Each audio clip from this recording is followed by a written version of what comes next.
dooleel gën leen a dooleel parce que CNRA vraiment c'est un maillon incontournable man daal ci loolu laa bëggoon a jeexale di ñaan nit ñi nañ ci dem ak xol yu dal intérêt réew mi bu taxawee na ku ne ber sa daara bañ a mbubboo sa daara pour xeex nanu ànd tabax réew mi ci foofu la ñu toll.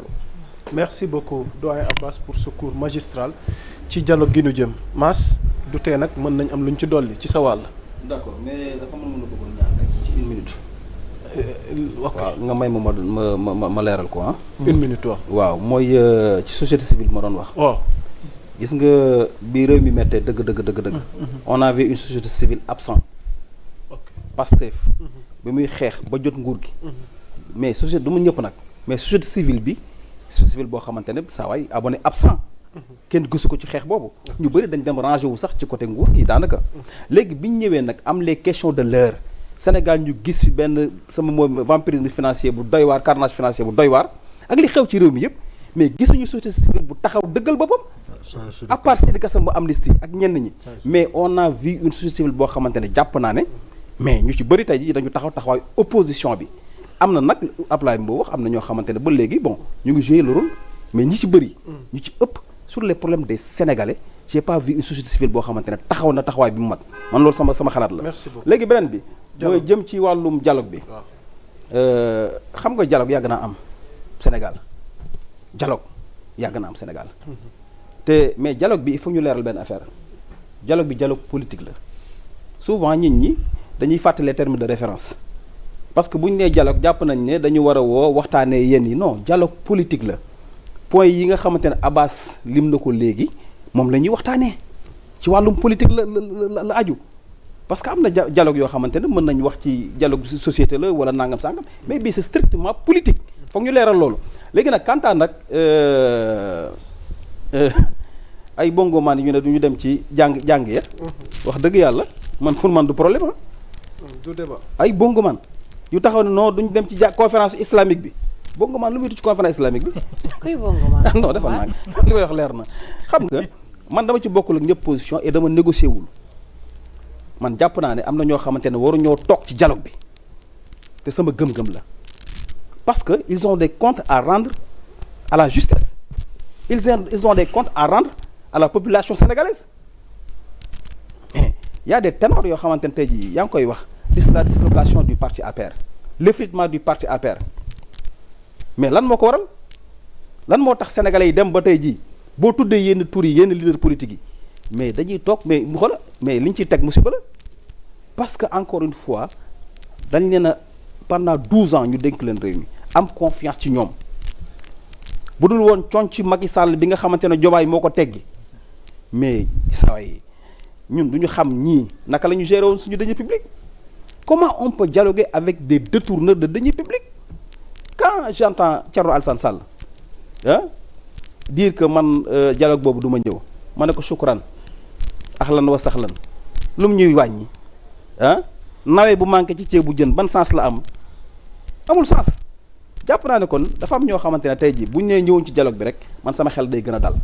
surtout nag bii waa APR defee seen communiqué boobu taxaw ne dañuy def conférence de presse ma gis ne wax dëgg yàlla ña fa toogoon sax daanaka jàpp naa ne APR moom amatul parti boo xamante ne vraiment c'est une coquille vide bu ñu toogee di jàkkaarloog sénégalais ne ñoom du ñu ñëw ci dialogue bi vraiment c'est un ouf de soulagement parce que vraiment man j'aurais été gêné de voir des ténors de l'APR yu nekk au cours de la justice bëgg ñëw toog ci dialogue di dialoguer loolu moom franchement parle man jàpp naa ne xel mënu ko nangu donc ñii li olof ñaan naan ko gedd saa yi aye bu yekkee may la xooñ mais c'est ça nañu toog ñoom ñu dialoguer ak la justice nañu toog dialoguer ak CENTIF nañu toog rendre compte aux Sénégalais c'est mieux que taxaw dinaan dañuy ñëw dialogue ñooñu vraiment ils sont écartés d'office léegi beneen bi mooy dafa am ay points yu am solo yu nekk ci dialogue bi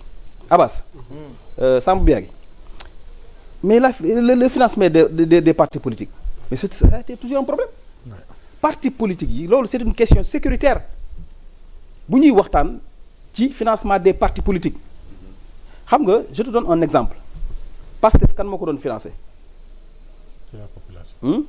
maa ngi nuyu de passage Hannibal Djim ak gars yi ak ñoom ñu ci bëri mais le parti PASTEF est financé par les membres du PASTEF lépp lu Ousmane Sonko soxla lépp lu PASTEF soxla woon mais c'est les membres du PASTEF les militants du PASTEF ñoom ñooy génn seen dërëm seeni ñaar dërëm pour financer les activités de PASTEF qui peut en dire autant ci yeneen parti fan la ñu jëlee seen xaalis boobu fan la ñu jëlee tey jii li ñuy yëkkati di ko jox des Sénégalais donc tey jii man jàpp naa ne point boobu point bu am solo la ci dialogue bi mooy waxtaanee ci financement parti politique yi beneen bi muy beneen aspect bi yaa Moussa mais je comprends pas Sénégal dégg naa sax benn waa ju nekkoon xaw ma kii activiste la xaw ma nangam la xëy naan day créer parti politique am muus mujj ko rek saa waay ne damay créer sama parti politique loolu aussi lu ñu war a xoolaat la l'anarchie ah yenn saa yi xam nga fu mu nekkoon tamit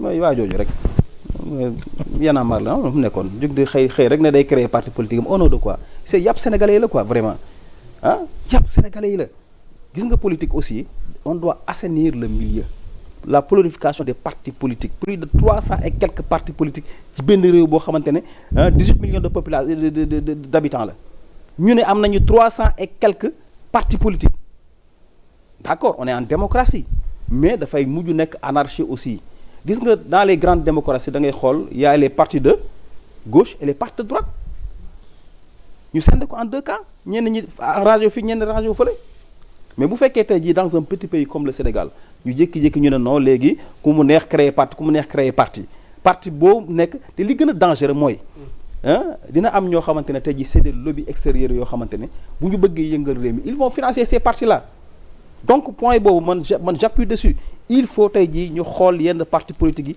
fan la ñu jëlee seen xaalis mënuñu tëb rek génn xaalis di ko distribuer ci réew mi ñu naan borom dara jàll ak borom nangam la. foog ñu xam tey jii soubassement boobu ak financement boobu fan lay jóge beneen bi mooy yaa Moussa. waaw ñu jeexalee foofu. xam nga tey jii dialogue bi war nañu wax ci fichier électoral bi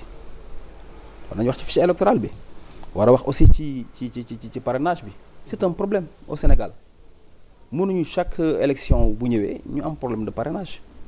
ñu ne ñii bloqué nañ leen élection yi passé franchement parlé y a des blocages yoo xam ne ci parrainage bi ñëpp xam nañ ni mu demee ñëpp xam nañ aussi ni mu demee ñu bloqué woon ci parrainage bi mais c'est des ciblés maanaam gars yi dañu am mainmise yi nekk ci pouvoir bi ci fichier bi ba mën a taxaw mën a ne ñii ñooy bokk ñii duñu bokk loolu c'est un débat boo xam war nañ ko waxtaanee léegi nag man je crois que ne quant à nag am na ñoo xamante ne j'ai vu waa parti démocratique sénégalais ñoom nee nañ dañuy ñëw ci dialogue bi.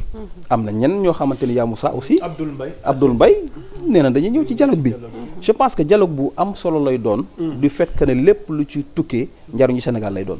macha allah jëwriñ Dia Sy. oui je pense que ñëpp wax nañu. l'essentiel oui ci dialogue bi ah.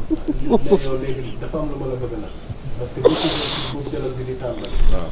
ki ñuy wax Barthélémy Dias am na lu mu annoncé ci bés bi ndax day dem ci dialogue bi ndax day officialiser yoonu boppam gi mu xàll ginnaaw bi mu tàggal koy ak Khalifa Sall noo jàngatee ci benn bés bi ñaari xew-xew nar cee am te dialogue leen woote noo ko jàngatee. Bart bu muusoon la day dem ci dialogue bi. nga ne ma. dégg nga li ma la wax kañ. bu muusoon day dem ci dialogue bi. mooy c'est échappatoire. au moins mu def lu intelligent. da nga jàpp ni du dem. ah moom muy woote à côté ne day def xawma lan manifestation xawma lan lu mu woote à côté amul lu mu woote à côté ne moom lay def. non mais def ni vrai kii bi révolution bi mu ngi commencer le 28. révolution lu muy révolutionné kan mooy révolutionné ban sens la ba lan moo xew ci dëkk bi ba muy révolutionné. moom révolution ko fi dindi. ba pare defaat na cap sur 2029. moom révolution moo ko fi dindi. Bart xamul boppam waay mu tuddati jàllal ci beneen affaire Bart il fait partie du passé ormay. conjugué au passé. yaa Moussa c'est bon.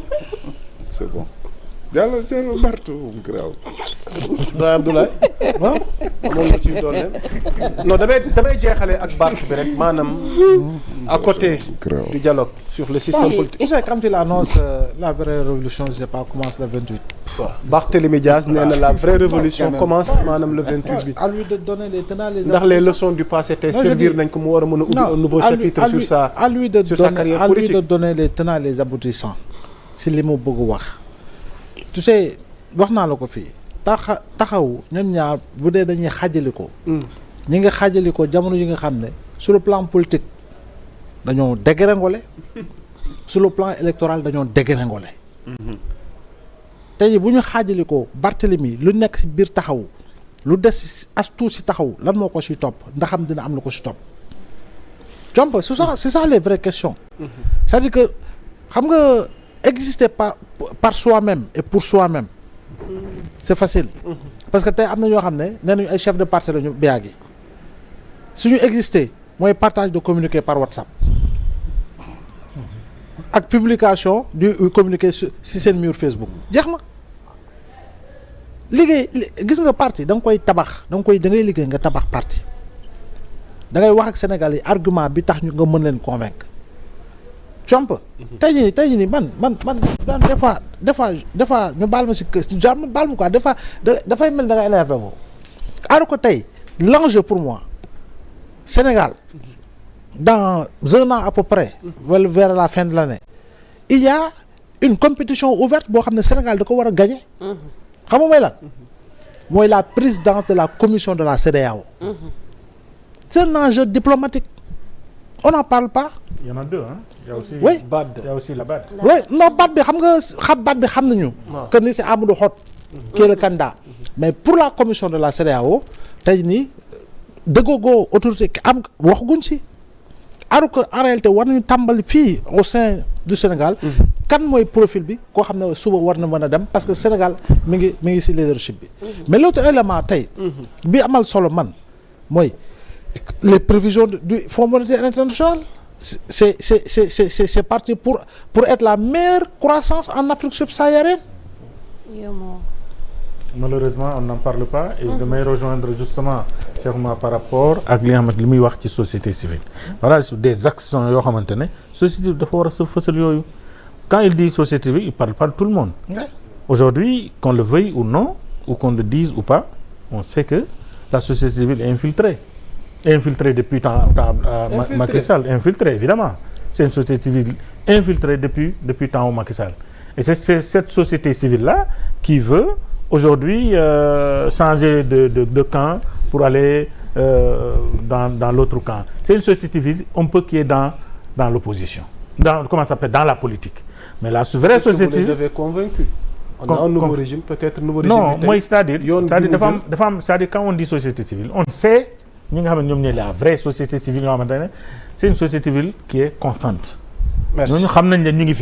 Mais ils jouent le même jeu que les partis politiques bidons.